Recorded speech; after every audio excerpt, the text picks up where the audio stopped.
Now there is a problem. What is really prohibiting the temple from being rebuilt? What you all think is prohibiting temple from being rebuilt in Jerusalem? No, that is not the what is hindering the rebuilding of the temple. There's something else. We see it all the time, but we take it for granted.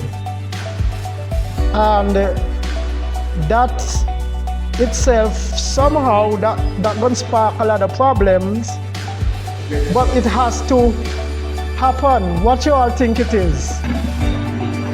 Maybe between Muslim and Yeah. the temple hall. Yeah, what's up there?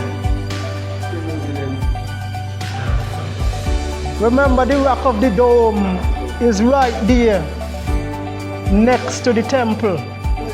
Welcome to Central Truth, a ministry of Hearts Inc. with Pastor Dixon.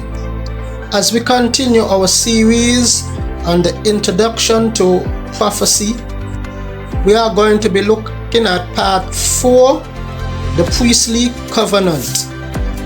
And the priestly covenant is deeply associated with the rebuilding of the temple, as we are going to see. Based on the Bible, especially during the tribulation period, the temple must be built, and we are going to see also the Levitical order will be reinstated. And as we know, plans were already in place in Israel to rebuild the temple, the furnishing, and also the sacrifices, and these things are in play. But as you see in the open introduction, there is one thing that is hindering it, and that is the Dome of the Rock. And now I would like to say, during the Bible study, I made mention of the Rock of the Dome, which means referring to the Al-Aqsa Mass, but it's supposed to be the Dome of the Rock. Remember that when you hear the Rock of the Dome, it actually means the Dome of the Rock, which is the Al-Aqsa Mass in Israel on the Temple Mount. With that said, before we go into the Bible study, if you like the content on this YouTube channel, please remember to hit the like button, subscribe, share, and tell a friend about our YouTube channel. Leave your comments. Please leave the comments in the chat. We really would like to see the comments and have dialogue and discussion in the chat. Ask question if you would like in the chat, and we can get response. Who knows, there might be others who are very versed in this area could also give response. And also, if you would like to donate to this channel, if you would like to see this channel progress, the information will be posted on the screen in the video, or it will be placed in the description below. Look in the description below and you can get the information. And as we progress into the Christmas season, I pray that you'll have a wonderful day and happy Christmas season, and enjoy yourself and give God thanks. Remember, Jesus is the reason for the season, and concentrate our efforts in praising and giving thanks to Him. Now, with that said, let us go into the Bible study. Good evening all, and tonight we are going to be looking at the priestly covenant found in Numbers chapter 25 and verse 10. This incident took place while the children of Israel was going through the area of Moab, and the Moabite king Balak heard of how God was with the children of Israel and how they were defeating the nations as they came through, and he was scared, so he hired Balaam, a prophet, to curse Israel, which Balaam couldn't do. So he gave them an advice how to do it is to contaminate them by intermingling with them and introducing your gods to them.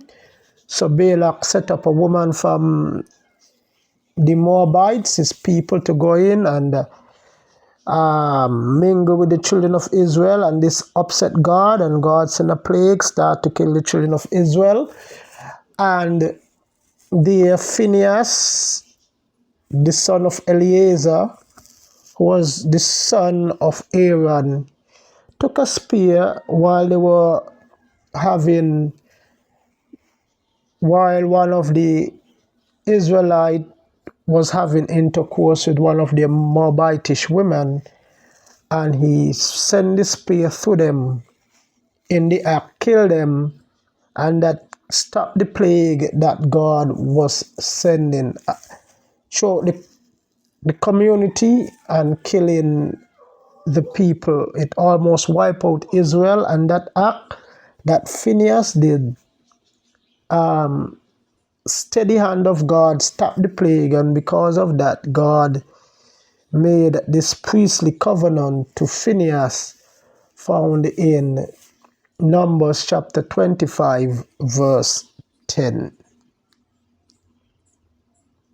God told Moses, and here he had Phinehas. Really, Phinehas was the one who spared the Israelite and the Moabitish woman. I said Eleazar, but it was Phinehas, the son of Eleazar, the son of Aaron, the high priest. And he turned the anger away from the Lord. In verse 10, Numbers chapter 25, verse 10, the Lord said to Moses, Phinehas, son of Eleazar, the son of Aaron, the priest, has turned my anger away from the Israelites. Since he was as zealous for my honor among them as I am, I did not put the end to them in my zeal, meaning God was about to wipe out Israel because of that act. Therefore, to tell him, I am making my covenant of peace with him. He and his descendants will have a covenant of lasting priesthood, because he was zealous for the honor of his God and made atonement for the Israelites.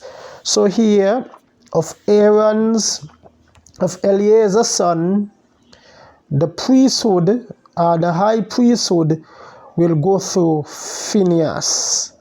And this is known as the priestly covenant, where God made this everlasting covenant with Phinehas, the son of Eleazar, Aaron's son. So, and we know it's going to be an everlasting covenant. And as we said, during the tribulation period, when the temple is rebuilt, it's connected to the temple. The priesthood, the Levitical priesthood, will be in play. So that means then the tribe of Israel, all the tribe of Israel have to be accounted for, because they have to know who is from Levi, who is from Judah, because the kingly tribe has to be identified also. So as a result of that, it's going to be interesting how God worked this out and how the Jews are going to manage this. But we know the priestly covenant, the Bible said, is an everlasting covenant, thus indicated that the Levitical priesthood will continue. And we know that in the eternal state after the millennium in Revelation, the nations of the world will come to Jerusalem and they will be offering their offerings there, both during the millennial kingdom, and we know that they will be offering sacrifices and the Levitical order will be in play. So with that said, there is another part of it called that is important to understand as we look at the temple to be restored. In order for all of this to happen, the furnishing, there's what we call the doctrine of the red heifer, and we are going to also be looking at that doctrine, which is vitally important, and it plays a significant role when we look at the priestly covenant, and that is in Numbers chapter 19. Numbers chapter 19, and we're going to look at it, and we are going to read some of it from there, and then we will proceed and show you how important this covenant, the red heifer is. Verse 1, the Lord said to Moses, reading from the NIV, and Aaron, this is a requirement of the law that the Lord has commanded. Tell the Israelite to bring you a red heifer without defect or blemish, and that has never been under a yoke. Give it to Eleazar the priest. It is to be taken outside the camp and slaughtered in his presence. Then Eleazar the priest is to take some of its blood on his finger and sprinkle it 7 times towards the front of the tent of meetings. While he watches, the heifer is to be burnt. Its hide, flesh, blood, and intestines. The priest is to take some cedar wood, hyssop, scarlet wood, and throw them onto the burning heifer. After that, the priest must wash his clothes and bathe himself with water. He may then come into the camp, but he will be ceremonially unclean till evening. The man who burns it must also wash his clothes, bathe with water, and he too will be unclean until evening. A man who is clean shall gather up the ashes of the heifer and put them in a ceremonial clean place outside the camp. They are to be kept by the Israelite community for use in the water of cleansing. It is for the purification for sin. The man who gathered up the ashes of the heifer must also wash his clothes, and he too will be clean till evening, unclean till evening. This will be a lasting audience both for the Israelites and for the foreigners residing among you. So we see it here in verse 10, it explains the doctrine of the red heifer. And this is so important because in order for the temple to be cleansed, it must be done by the red heifer. Okay.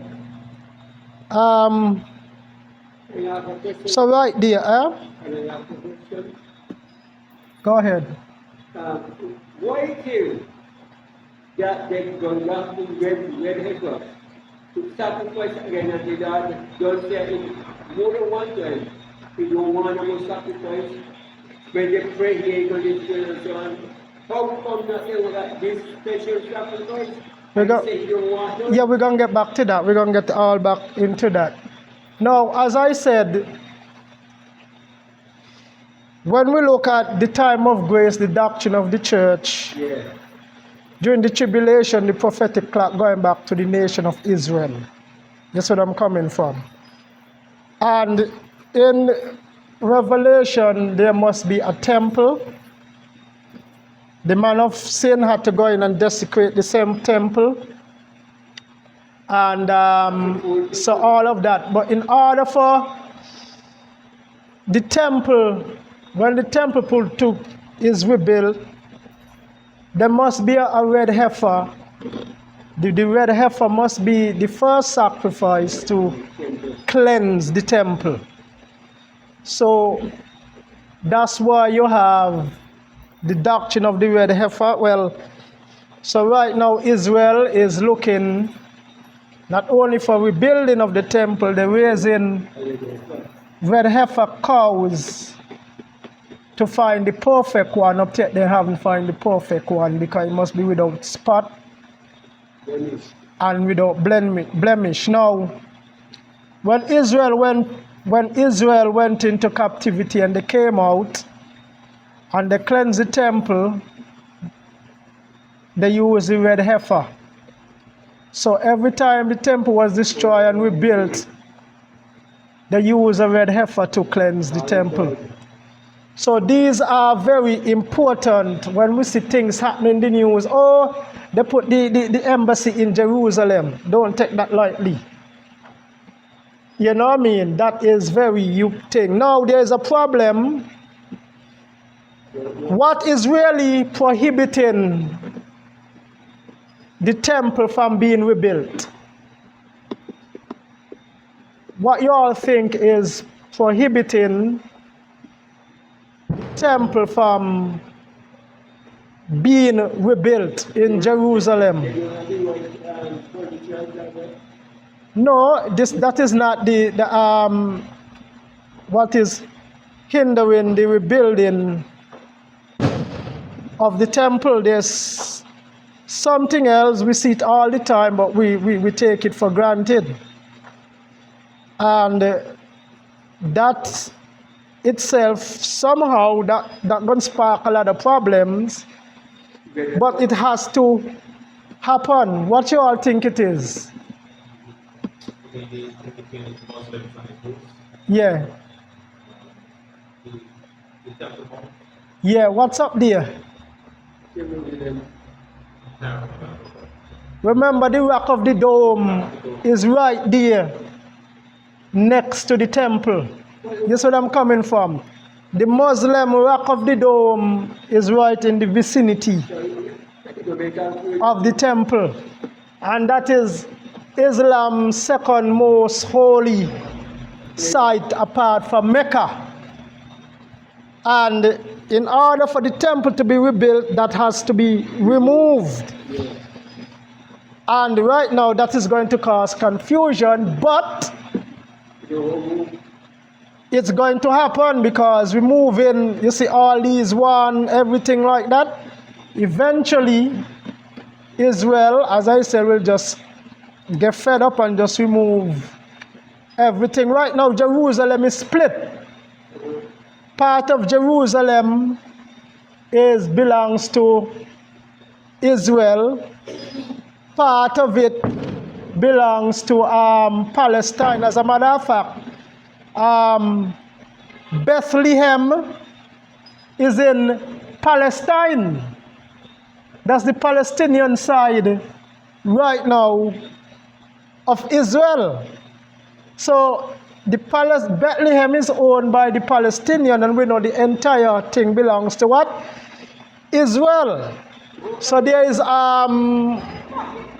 so that is really the hindrance from building what you call, I think is what, the third temple. That is the hindrance from building the third temple. If the rock of the dome was not there, they would have already started. So we see one, Israel back into the land.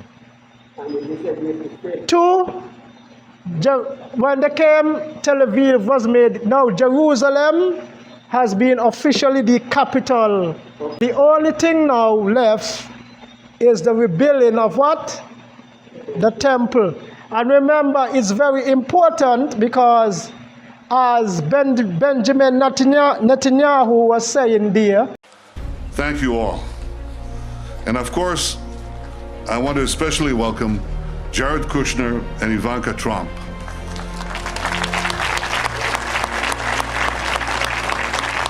Your presence here today is a testament to the importance of this occasion, not only for the Trump administration, but in a very personal way, for you. For you, each of you, for the pursuit of peace, and for President Trump himself. Thank you.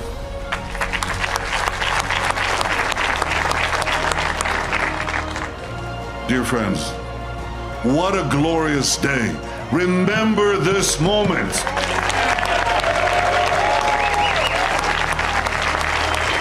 This is history. President Trump, by recognizing history, you have made history.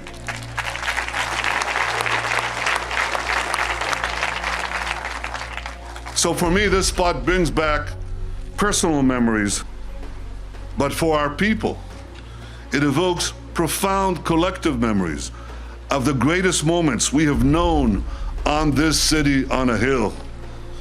In Jerusalem, Abram passed the greatest test of faith and the right to be the father of our nation. In Jerusalem, King David established our capital 3,000 years ago. In Jerusalem, King Solomon built our temple, which stood for many centuries. In Jerusalem, Jewish exiles from Babylon rebuilt the temple, which stood for many more centuries. In Jerusalem, the Maccabees rededicated that temple, and restored Jewish sovereignty in this land. And it was here in Jerusalem, some 2,000 years later, that the soldiers of Israel spoke three immortal words: Hal Habayit Be'adenu. The Temple Mount is in our hands. The Temple Mount is in our hands. Words that lifted the spirit of the entire nation. We are in Jerusalem and we are here to stay. The Temple Mount is sacred to Israel. That's Mount Moriah. That's where Abraham went to sacrifice his son and all these kind of things. So God said to David, when he tell him to build the temple, build it right there on Mount Moriah. So you see how everything, because that is so important to Israel, that is a sacred. As a matter of fact, God told, that's the only piece of land. God told David to purchase that land. For Israel, that land was a purchased land. Mount Moriah, God said, purchase it. And I want you to put my temple right there on what? Mount Moriah. So you see the importance, yes.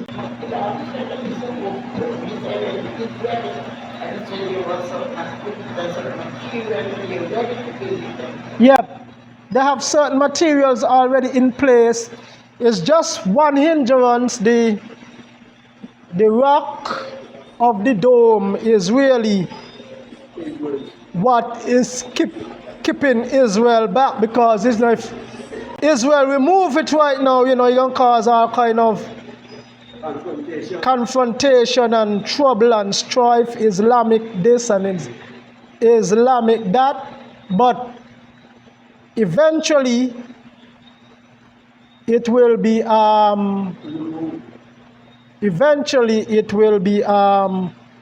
removed. I'm trying to get this here so I could show you this.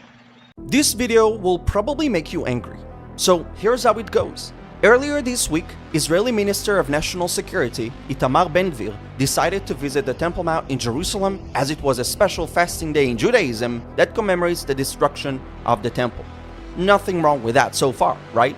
He didn't go to provoke or to start a war, just to visit the holiest site in Judaism. But apparently, it was a big crime against humanity because 24 hours later, the UN Security Council held a meeting on his visit to Temple Mount, and countries condemned Israel for disrupting the status quo, basically causing conflict. Listen, it took the UN days until it called for a Security Council meeting on the Ukraine-Russia war. It didn't hold an emergency meeting when the Islamic regime in Iran executed protesters, or after more than 6,000 Christians were massacred in Nigeria in 2022. Heck, not even on Venezuela or Cuba, but an Israeli minister who simply visited the holiest site in Judaism and walked on Temple Mount, which is under Israeli sovereignty and territory, by the way. 24 hours later, the UN Security Council is meeting on this. What a shame! The Temple Mount is where King Solomon built the first temple in the year 957 BC, and later Jews built the second temple in the year 352 BC. The Christians also built a church named after Saint Mary of Justinian in the year 561 CE, all of which happened before the Al-Aqsa Mosque or the Dome of the Rock were built.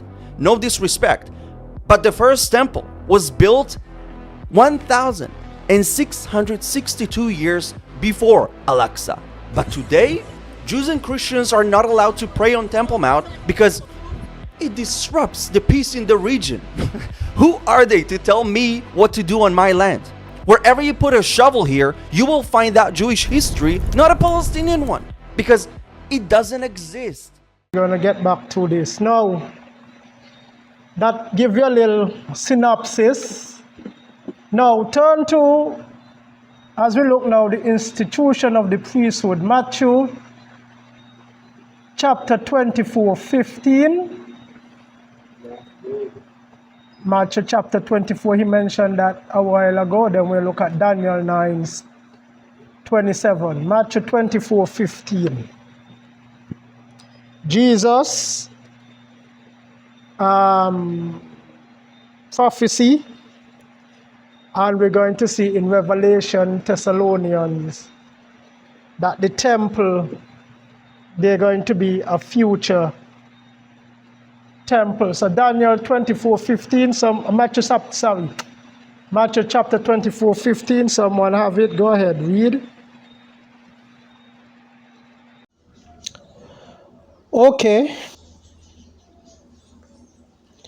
So when you see standing in the holy place, the abomination that causes desolation, spoken through the prophet Daniel, let the reader understand. Okay, this is the prophecy Daniel talk about. In Daniel, we're going to look at that. The desecration. We know the temple was desecrated once ago by Antiochus Epiphanes during the time of the Maccabees, when the Seleucid Antiochus went in, sacrificed a sow on the altar. That happened during the time, the intertestamental period, the time of the Maccabees, and that caused the Maccabees revolt. And it was said that and Zacharias, the Maccabees, and his son Judas Maccabeus. And it said when they had that revolt and everything like that, the menorah, what is it? You all know what is the menorah? The menorah is the candlestick with the seven thing. And that menorah light stayed lit, they said, without oil for 8 days. Now, that's where the Feast of Lights in the Bible, the festival of light, Feast of Lights, when Jesus went, the Feast of Light is not really an Old Testament thing. That way that started, because during that time of the Maccabees, when they had that revolt and against Antiochus Epiphanes, that and the Maccabees was able to drive them out and rebel, cleanse the temple. That menorah stayed lit for 8 days without oil.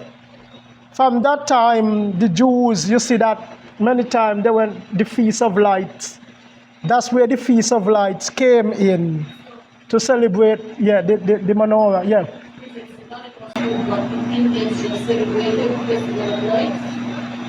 No. That's a whole different. Is that the Christmas festival of lights? No, I don't think so. No, that's a whole different thing. The Christmas Festival of Lights, that's a Roman thing. Yeah, you talk about Diwali. That's Hindus. That have nothing to do with. Yeah. Where they sacrifice a so-called man of non-Indian religion. Never mind, a god, no god of non-Indian religion went to a goddess and he was sacrificed. Yes. That's what the Diwali. Huh? They're gonna have that. I don't have Yeah. everybody in Central Trinidad should want. They don't have a big statue that we don't. Yeah. Yeah, that have nothing to do with. That's a whole different thing. This is. No. Guy Fawkes is the own thing. That's something with England. It's in the New Testament. Yeah, John, the Feast of Lights, Jesus celebrated 3 times. The Feast of Lights, when he talked about he went up when they had the Feast of Lights. John have 3 times of the Feast of Lights in it. It's in the New Testament in the book of John. That when you see the Feast of Light, that come back to the time of Judas Maccabeus, during the time of Antiochus Epiphanes, and the menorah stayed lit for 8 days. The light of the man, and when Jesus went and celebrated, that's when he preached his message. I am the light of the world. So he used that. No, not really. Christmas is Christmas more with his birth. Yeah, he was a big man and all them kind of thing. That Christmas is more with his word. Yeah, but that's how you understand these feasts. That's the only feast that really was not instituted in the Old Testament. That was instituted during the time of the Feast of Light. And that's when he preached, I am the light of the world. You know what I mean? Because, the menorah represents light, it represents illumination. It was right there before the holy place and everything like that, that 7 candlestick. Mm-hmm. What I find in John is Jesus saying, I am the light of the world. Yeah, but you remember, if you're going to see, he went up during the Feast of Lights. Feast of Lights. Yeah. Feast of Lights. Yeah. Well, you can find the Feast of Lights. Say it's the Feast of Lights in John. 3 times he celebrated it. Maybe you see it, but you're in. You might see it in John chapter 8, somewhere around there. John, but it's 3 times he celebrated the Feast of Lights. John is divided in, you got 3 times that feast was celebrated by Jesus.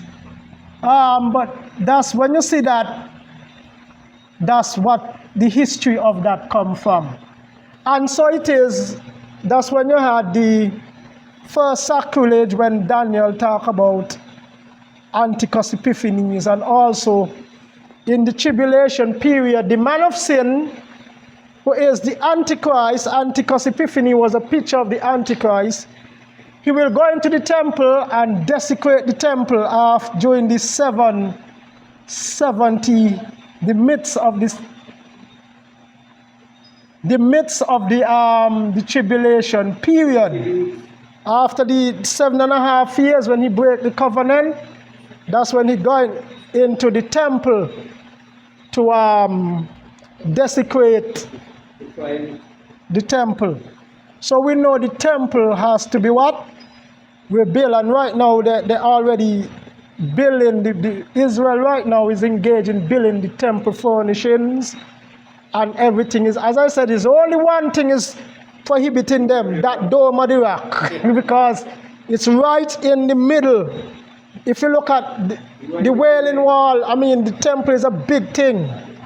Yeah, it's in there, so that have to go in order for them to build the temple. Yeah. So now look at Daniel 9:27. Daniel chapter 9 verse 27.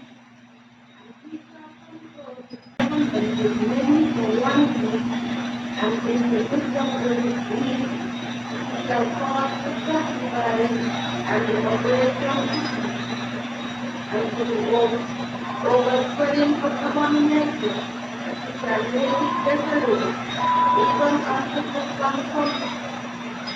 consolation, and that surely shall restore upon the desolate.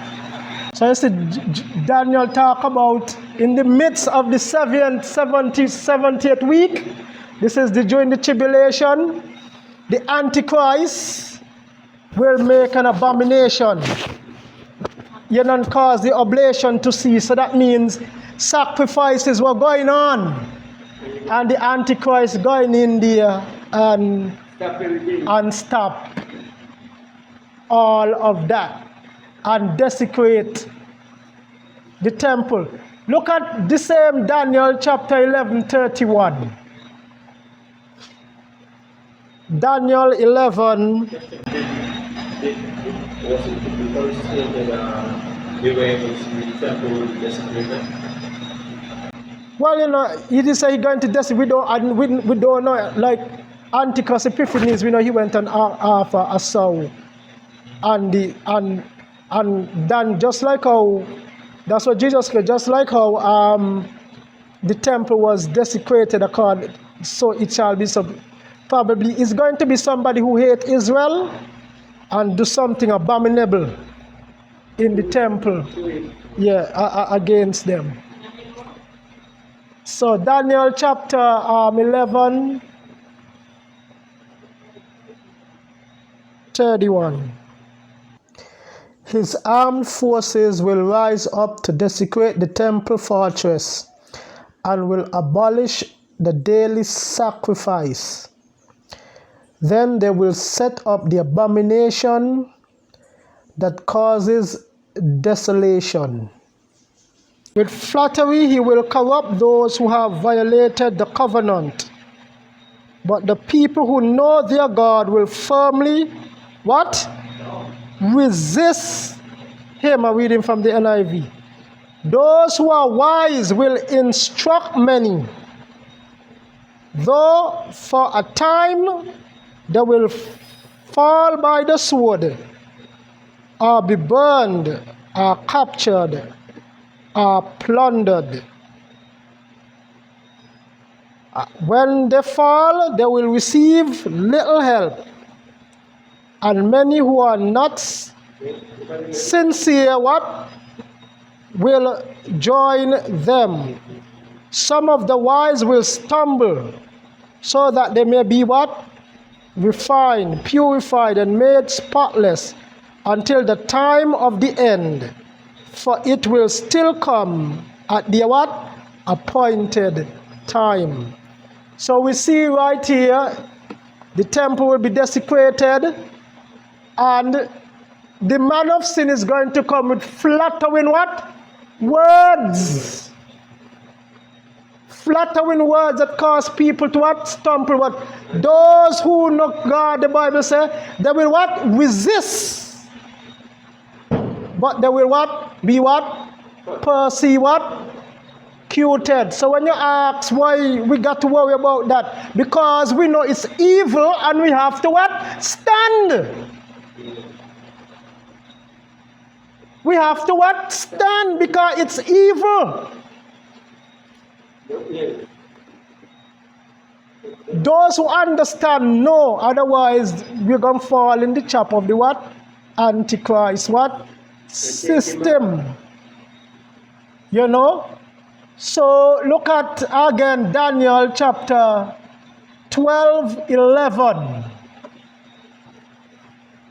Daniel chapter 12:11. Now Daniel and Revelation are the two most apocalyptic books in the Bible. Daniel 12:11. From the time that the daily sacrifice is abolished and the abomination that causes desolation is set up, there will be 129 days. Blessed is the one who waits for and reaches the end of the 1,365 335 days. Okay, you see where the 3.5 years come from? 1,000, how much? How much? 290. Okay. A Jewish year is 360 days, not like the Gregorian calendar, which is 365. A Jewish year, remember this is a Jewish year, is 360 years. Now divide that number by 360 and tell me what you get. You know, they have 13 months too. Yeah, they got 13 months. They got a 13th month. Like how we have a leap year, they don't calculate a leap year. They add after some time, they add an extra month. Yeah. They add an extra month. So they make it up until end of the and then they add an extra month. So you're going to see in some time, you see, in the 13th month, you know what I mean? So it's like how we have, instead we have a leap year, what they do, they wait until the extra days add up to a month and they add a 13th month. So look at, divide 306 by that number, what you just see, by 360 and tell me how many years you get.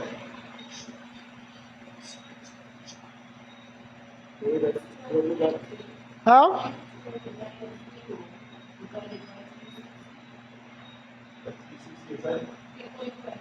3.5, 3.5 years. You see that? After 3.5 years, you see how accurate, you see that, you see, in Revelation, John talk about it. By the way, it's no coincidence. If you read the book of Daniel, Daniel is known as the son of thunder. What is James and John? Jesus called James and John sons of thunder.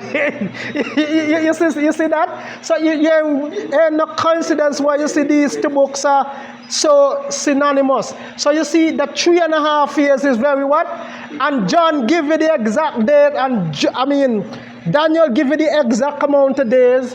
When you read Revelation, it talk about in the midst of the 1 week, which is 7 years, then the Antichrist will come and desecrate the temple. So the temple must be what? Be rebuilt in order for this desecration to occur. Yeah, during the tribulation. So if that have to happen, that means it got to, before the church rapture, that got to be in place, because the tribulation gonna be after the rapture and gonna be 7 years. So things got to be what? In motion. So when you start to see these little things start to happen, in our lifetime we saw Israel gather back as a nation. In our lifetime we see Jerusalem is now the official capital of Israel. Now there's the temple to be rebuilt. So you see all these things going on. I believe Israel gonna really humble the enemies, and none of them will be able to do Israel anything, and Israel is just going to do what they have to do. So we are going to see all these things. We're going to see, it's interesting what's going on. But let's look at 2 Thessalonians chapter 2, 3 and 4. Let no man deceive you by any means, for that day shall not come, except there come a falling away first, and that man of sin be revealed, the son of perdition, who opposeth and exalteth himself above all that is called God, or that is worshipped, so that he as God sitteth in the temple of all, showing himself that he is God. So you see that? That man of sin, he must be revealed, and he's going to set up himself as God, and he's going to what? Sit in the temple as God. Now, let me say this, because we're living in the time of the Gentiles, we don't, sacrifices and all them kind of thing is not pertaining. But when you go back to Israel, these things going to emerge again, because the tribulation is really going back towards the nation of Israel. So it's very important to understand these, and as we go through the book of, we're going to look at some prophecies in the book of Daniel and in Ezekiel concerning that. Well, I hope that you have been enjoying these Bible study on prophecy and this series, and we will continue. We'll pick up on this part 4. There will be a part B of part 4 as we continue. And this is exciting to me as we live in these times, and many of us in the church said, well, why there will be a God will allow sacrifice to come back again. But remember, we are living in the church age. After the rapture take place, then the tribulation period, and the tribulation period is for the Jews, a time of Jacob trouble, to bring them back to himself. So the prophetic clock will once again return to Israel, and as a result of that, the sacrificial system will be reinstated.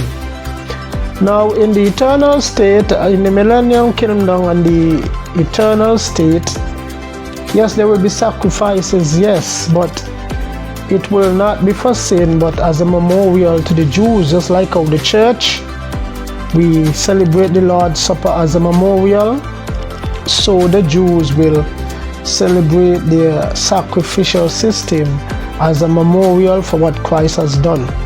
Now, in the Old Testament, the sacrifice for looking for the Messiah who is to come to take away their sins, in the millennial and the eternal state, there will be sacrifice to the Messiah who has taken away their sins.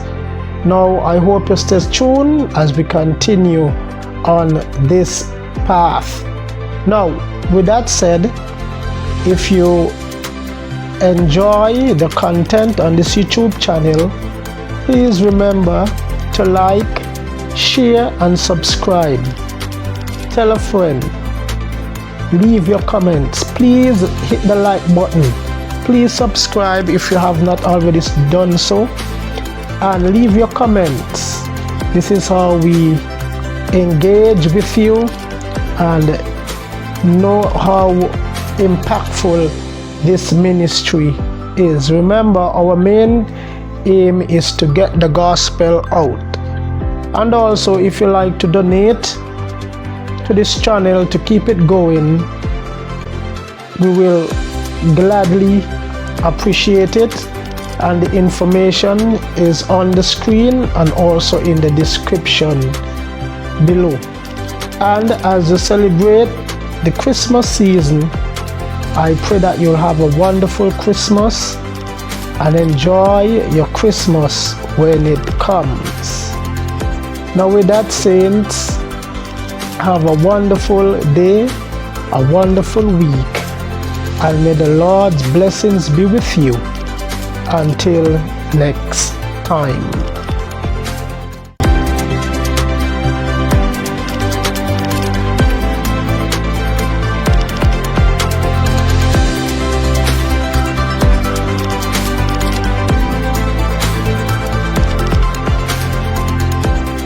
Copyrights reserved.